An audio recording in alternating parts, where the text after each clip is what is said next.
सपनों की सजीली चुनरिया, मेहंदी की रंगीले बूटे, सपनों की सजीली चुनरिया, मेहंदी के रंगीले बूटे, तेरे प्यार बिना सब झूठे, तेरे प्यार बिना सब झूठे, पाँव की छनकती झांझर, हाथों की ठनकती कंगन, और तेरा रास्ता देखे साजन, तेरा रास्ता देखे साजन।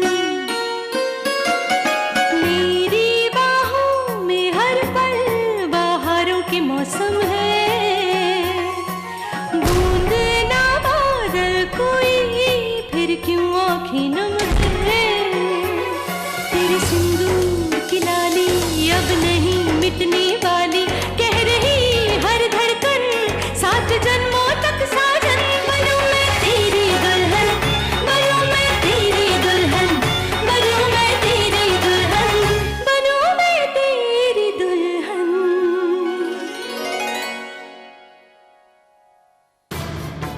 दी, मैं समझता हूँ ये सिंह खानदान के लिए बेइज्जती की बात है, पर मैं क्या करूं? अब और कोई रास्ता नहीं है मेरे पास। परिवार के किसी एक सदस्य पर शक करके हम इस तरह नहीं रह सकते। हमें पुलिस की मदद लेनी पड़ेगी।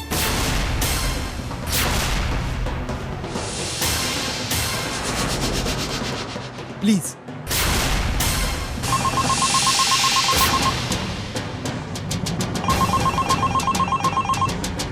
हेलो। जी हाँ, मैं सागर प्रताप सिंह बोल रहा हूं। जी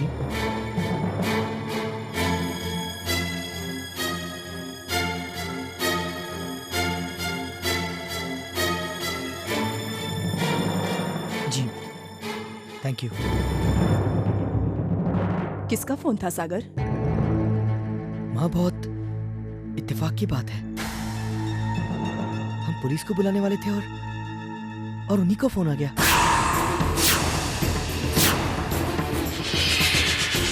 उन्होंने उस आदमी को पकड़ लिया है जिसने हमारा एक्सीडेंट करवाया।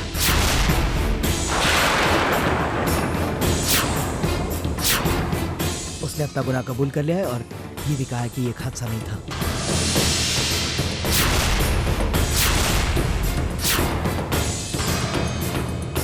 किसी ने उसे पैसे दिए थे ये सब करने के लिए।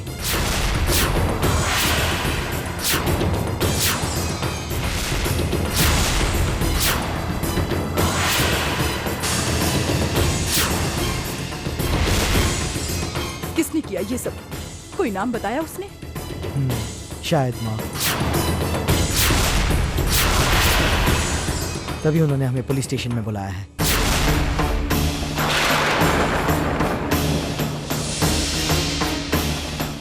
दीदी, हमने कहा था ना आपसे, कितना भी आप छुपाएं सच को, वो सामने आ ही जाता है।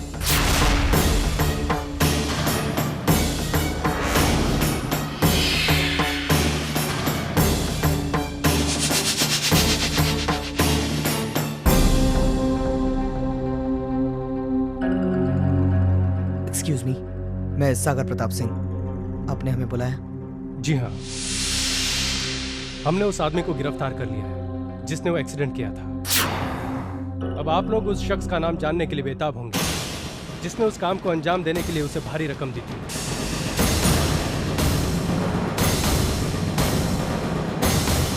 उसका नाम है विद्या सिंह।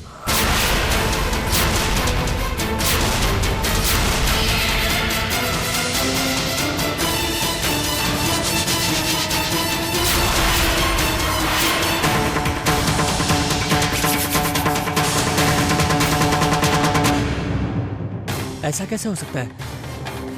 दद्दा, इनसे कोई गलती हो रही है। Are you sure? जी हाँ,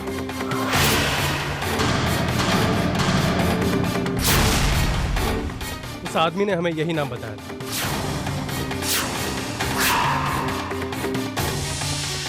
और उसने ये भी बताया कि वो विद्या सिंह नामक औरत से बाहर मिला करता था।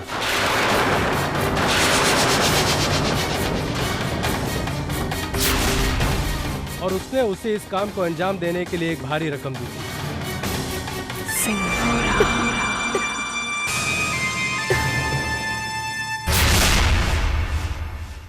बस उस गुंडे को यही मालूम है।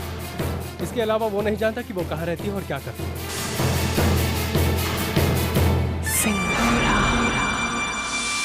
तुम्हें मेरे बारे में कुछ जानने की जरूरत नहीं है। ये पैसा लो और अपना काम पूरा करो।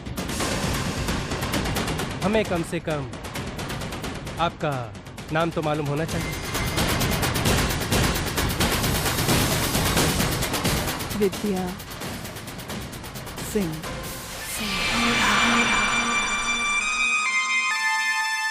इंस्पेक्टर, पर विद्या सिंह तो कोई और भी हो सकता है, या फिर वो इंसान झूठ बोल रहा होगा। देखिए, इनकी बातों का कभी विश्वास नहीं किया जा सकता, इसलिए हम एक आइडेंटिफिकेशन राउंड कर रहे हैं ताकि सब दूध का दूध पानी का पानी हो जाए। देखिए देखिए, हमें तो खुद समझ में नहीं आ रहा है कि ये क्या कह रहे हैं। सुनिए, हम शंभूनाथ जी की कसम खाकर कह रहे हैं कि हमने ऐसा नहीं किया है। वो झूठ कह रहे हैं। देखिए मैम, अब तहकीकात तो करनी होगी। वो गुंडा कहता है कि उसे आपने पैसे दिए थे। हम उसे बुलाएंगे और वो आपको पहचानेगा। क्यों कर रहे हैं आप लोग ऐसा? हम तो आज तक ऐसे किसी इंसान से मिले भी नहीं हैं।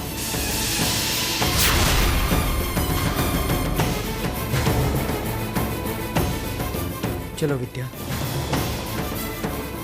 देखिए, आप लोग अंदर नहीं जा सकते। आप सब बाहर कांच के दरवाजे से देख सकते हैं। आइए मैम, चलिए।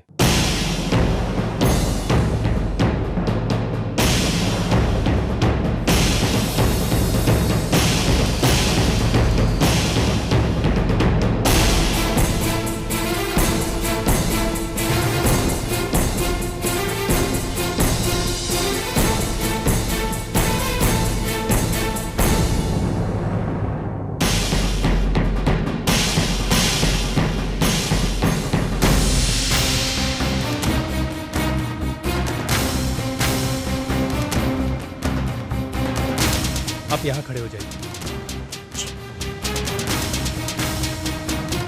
बाकी लोगों को लेकर आओ।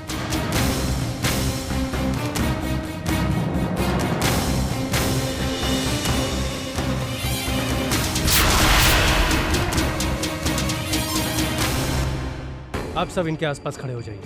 दद्दा, भाभी को इस तरह। दद्दा, ये सब सही नहीं हो रहा है। हम सब जानते हैं कि भाभी ऐसा नहीं कर सकती हैं, फिर भी हम उनके साथ कैसे होने दे सकते हैं ये सब? हवलदार, लेके आओ उसे। इन्वेस्टिगेशन का यही प्रोसेस है। इसके अलावा सच जानने का और कोई तरीका भी तो नहीं है। अब सब कुछ साफ साफ हो जाएगा।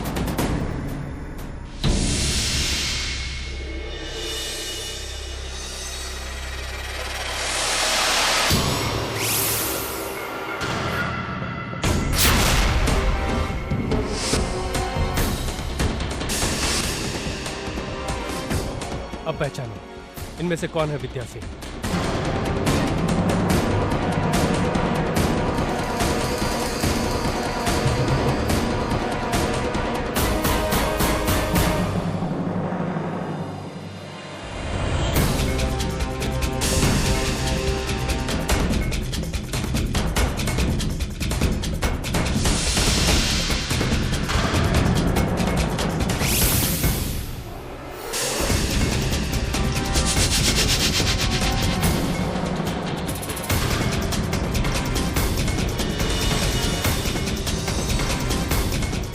बोलो बोलो, यही है विद्या।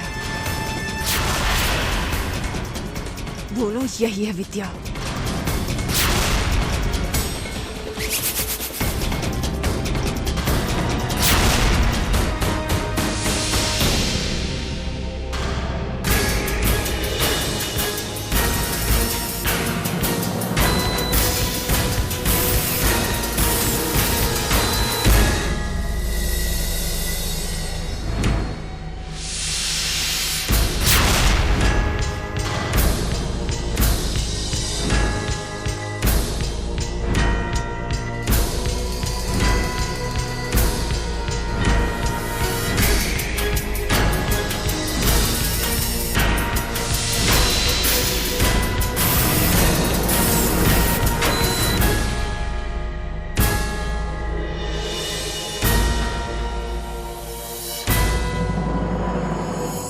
कौन है वो विद्या सिंह?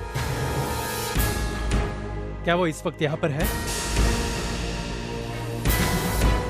क्यों, पहचान नहीं पा रहे हो? वो इस वक्त यहां मौजूद है?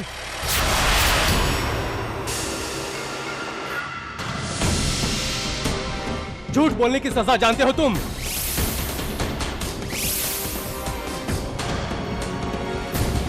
ये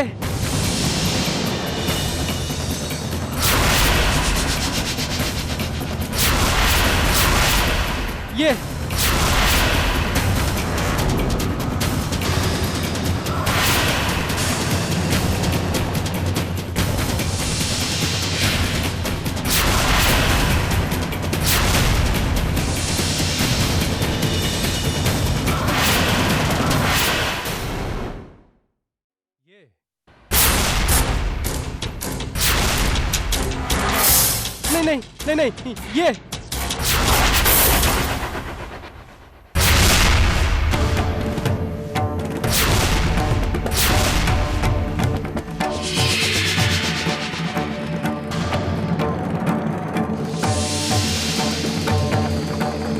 हवलदार, इसे ले जाओ और झूठ बोलने की सजा क्या होती है इसे बताओ। साहब मेरी बात तो सुन लीजिए।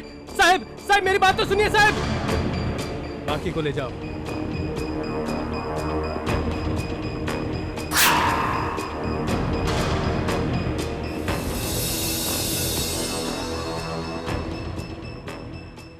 आई एम सॉरी विद्या जी, आप चलिए मेरे साथ।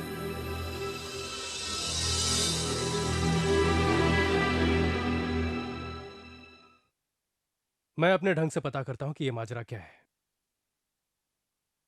आप कंप्लेंट फाइल कीजिए।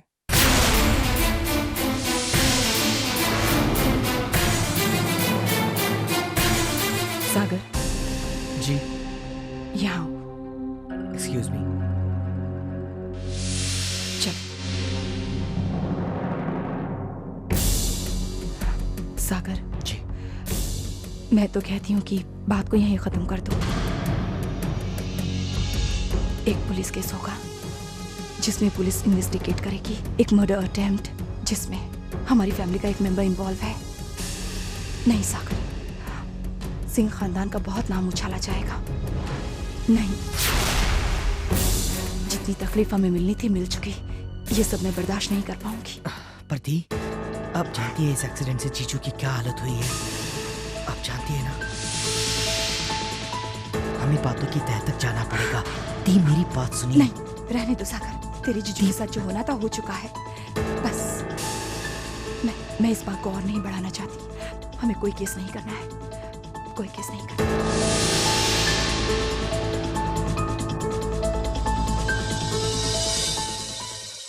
जी चल।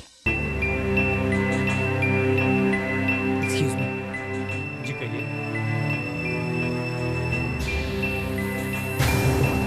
जी कहिए। हमें कोई भी कंप्लेंट फाइल नहीं करनी है।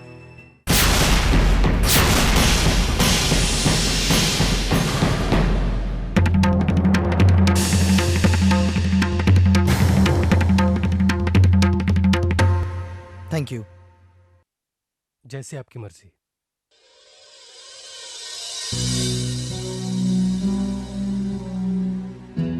चलिए हम घर चलते हैं। चलो। सत्य की हमेशा जीत होती है। कुछ ऐसा ही कहा था ना तुमने। फिलहाल तो खुद ही बाल बाल बची हो। अंदर जाने की तैयारी तो कर ही ली थी। जरा रुकिए।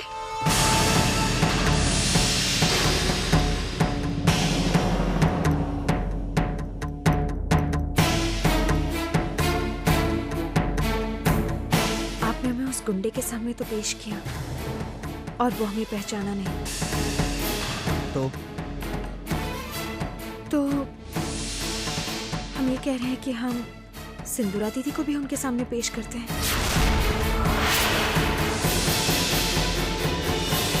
हो सकता है वो सिंदूरा दीदी को पहचान जाए।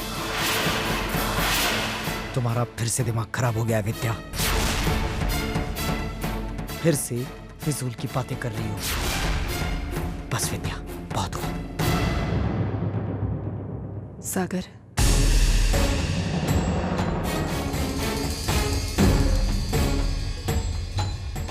बेटा अगर तुम्हारे मन में कोई भी शक है तो मैं अभी उस गुंडे के सामने जाने के लिए तैयार हूँ, जैसे कि विद्या चाहती है। नहीं दी, ऐसी कोई बात नहीं है। कोई शक नहीं है मेरे मन में आपके लिए, और कभी होगा भी नहीं, आप जानती हैं। विद्या की तो आदत है, फिजूल में बोलते रहती है।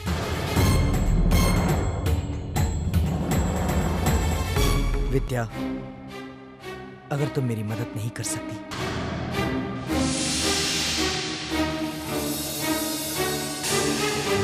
कम से कम हालात को और मत बिगाड़ो, प्लीज विद्या।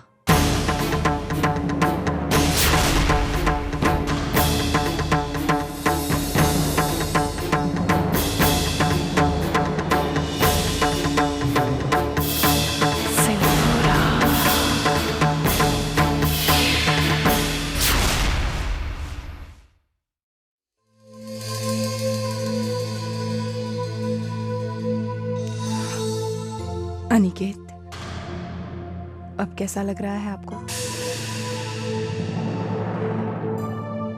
सच पूछो तो मैं कुछ समझ ही नहीं पा रही हूँ कि आप क्या महसूस कर रहे हैं, आपको कैसा फील हो रहा है। बहुत फिक्र होने लगी है आपकी। चलिए थोड़ा सा सूप पी लीजिए।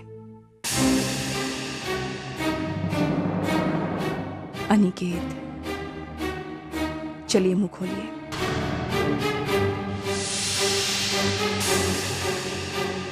मत खाइए, पड़े रहिए ऐसे ही। क्या हुआ? अरे भारत, आओ ना बेटा। आप पापा पर चिल्ला क्यों रहे थे? देखो ना बेटा, पापा कुछ खा पी नहीं रहे हैं, खाएंगे नहीं तो ठीक कैसे होंगे? मम्मी, मैं खिलाऊं पापा को?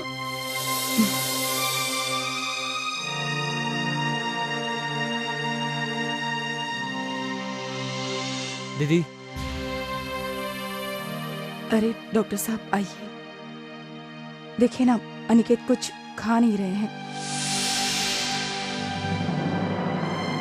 पापा लीजिए।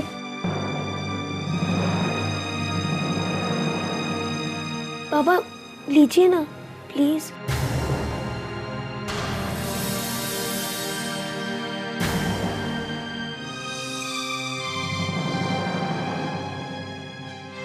पापा प्लीज।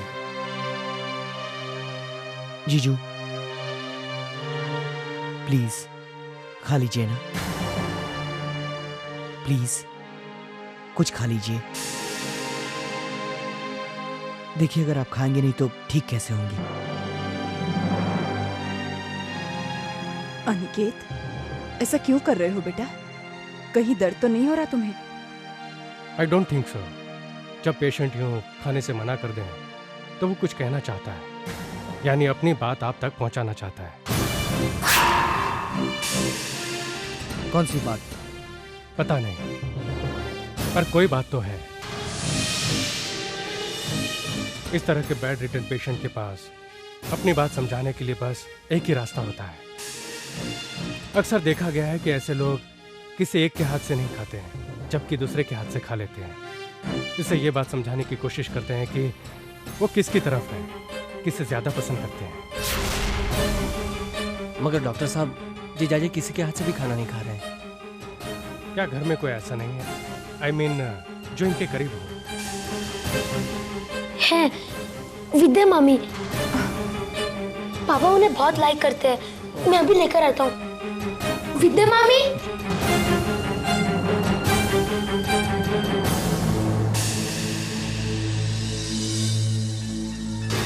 मामी देखिए ना, पापा किसके हाथ से भी नहीं खा रहे हैं। आप कोशिश करके देखिए ना।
इसका मतलब पापा विद्या मामी की तरफ है।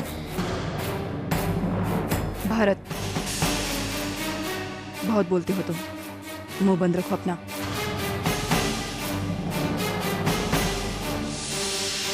शायद ये बच्चा सच कह रहा है। हम सब ने देखा कि अनिकेत जी ने किसी के हाथ से खाना नहीं खाया, लेकिन विद्या जी को मना नहीं किया। इससे बस एक ही मतलब निकलता है कि वो विद्या जी को बहुत मानते हैं।